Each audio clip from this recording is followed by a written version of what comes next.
मौजूद हैं जो पेशे से वकील हैं और काफ़ी वर्षों से वकालत करते आ रहे हैं।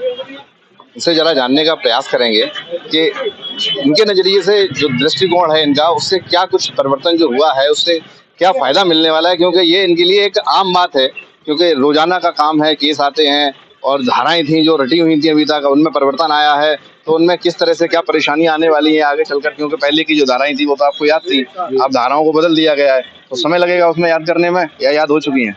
नहीं, याद नहीं हो चुकी है, चूँकि ये एक्ट जो नए बनाए गए हैं स्वतंत्र भारत के, इनको दिसंबर में 25 दिसंबर 2023 को इनको एक्ट का रूप लोकसभा में राज्यसभा में पास करके एक्ट बना दिए और उनका प्रभावी जो है आज 1 जुलाई 2024 से इन्हें प्रभावी कर दिया गया है। आज के बाद जो भी अपराध होंगे वो इन्हीं धाराओं में पंजीकृत होंगे और इन्हीं एक्टों के आधार पर इनकी विवेचना और एविडेंस होगी। सबसे बड़ी बात इसमें ये है कि इनमें कुछ जो अलग अलग एक्ट थे, कई एक्ट आपराधिक, उनको सबको एग्जाई कर दिया गया है, उनका एक एक्ट बना दिया गया है। जैसे आईपीसी, उसका प्रोसीजर कैसे चलेगा, ये सीआरपीसी जो भारतीय न्याय संहिता बनाई गई है उसमें उसका प्रावधान दिया गया है। अब अलग अलग एक्टों को पढ़ने की, अलग अलग एक्टों में मुकदमा दर्ज करने की और विवेचना की प्रक्रिया नहीं रहेगी। अब इसी नए एक्ट के तहत विवेचना होगी। अब चूंकि वो पुराने जो एक्ट थे वो 1961 थे, अंग्रेजी जमाने में लॉर्ड मैकाले ने बनाए थे और उसका बहुत उसमें मंगल पांडे ने विरोध किया था। इतने स्वतंत्र भारत होने 75 वर्ष बीत जाने के बाद भी किसी सरकार ने ये हिम्मत नहीं जुटाई उन एक्टों को समाप्त करके भारत के जो नए एक्ट हैं, नए कानून हैं, उनको वर्तमान परिस्थितियों के अनुसार बनाया जाए। ये भारत सरकार जो वर्तमान में चल रही है भारतीय जनता पार्टी की, तो इन्होंने उसको महसूस किया और उन पुराने एक्टों को समाप्त कर दिया है और पूरे नए एक्ट और उनका प्रोसीजर पूरा नया बना दिया है। उसके आधार पर जैसे कोई फर्स्ट ऑफेंडर है, पहला अपराध किया है तो उसको सजा का प्रावधान कम कर दिया है, और जो हैबिचुअल ऑफेंडर हैं, जो लगातार अपराध करते हैं, उनको जो है सजा का प्रावधान बढ़ा दिया है। और अपराध की सजा मिलने में, दर्ज होने से 3 साल के अंदर हर हाल में न्याय देना पड़ेगा और ये सब ऑनलाइन व्यवस्था हो जाएगी।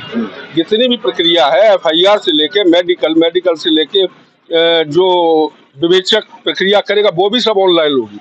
अब किसी भी पीड़ित पक्ष को थाने के अदालतों के चक्कर नहीं लगाने पड़ेंगे, एक क्लिक करेगा और उससे उसको पूरे उस मुकदमे का पूरा डिटेल, मेडिकल क्या प्रोसीजर चल रहा है, क्या पुलिस ने किया और क्या न्यायालय कर रहा है, वो सब खत्म करना पड़ेगा। दूसरी चीज ये है कि जो अभी तक जैसे मुकदमे 50 लगे किसी न्यायालय में और उन्होंने क्या किया कि ऑर्डर रिजर्व कर लिए कि हम इसमें निर्णय कर देंगे, 6-6 महीने तक मुकदमे पेंडिंग रहे और पेंडिंग रहने पे ये हुआ कि उनमें वो मजिस्ट्रेट भूल भी गया कि इसकी क्या हिस्ट्री थी, क्या हमने बहस सुनी है। अब आपको 1 हफ्ते में उसका जजमेंट देना पड़ेगा। ऐसा नहीं है कि 6 महीने तक उसे लंबित रखे। तो इससे जनता को बहुत, पीड़ित पक्ष को बहुत जल्दी न्याय मिलेगा और सही न्याय मिलेगा। कुल मिला के ये है कि न्याय जल्दी मिलेगा और जिससे कि जनता को फायदा होगा। लेकिन पिछली सरकारों में ऐसी क्या वजह रही जो इतना समय लग गया और लागू नहीं कर पाए और अब जाकर ये लागू हुआ? ये पिछली सरकारों की नाकामी रही और उनमें जो है आत्मविश्वास की कमी रही। उन्होंने अमेंडमेंट तो किए, आंशिक अमेंडमेंट किसी सेक्शन कर दिया, कोई सेक्शन बढ़ा दिए, सजा कम कर दी, लेकिन पूरे एक्ट जो गुलामी शासन काल के बने हुए थे अंग्रेजों जमाने के, उन पूरे एक्टों को खत्म करने की इन्होंने हिम्मत नहीं जुटाई।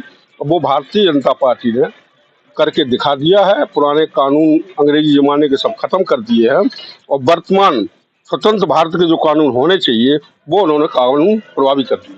तो आपने होमवर्क कर लिया पूरा अपना? अरे होमवर्क तो रहता ही, होमवर्क क्या, होमवर्क तैयारी करनी है? नहीं, तैयारी हो जाएगी, ये तो प्रैक्टिस की चीजें हैं। प्रैक्टिस करेंगे तो तैयारी हो जाएगी पूरी। अभी समय लगेगा, अभी समय क्या, एक्ट भी नहीं मिला अभी तो, लेकिन हमें जानकारी है क्या होना चाहिए। चलिए, तो ये मेरे साथ वकील साहब थे जो काफ़ी वर्षों से वकालत कर रहे हैं, शिव कुमार दुबे जी।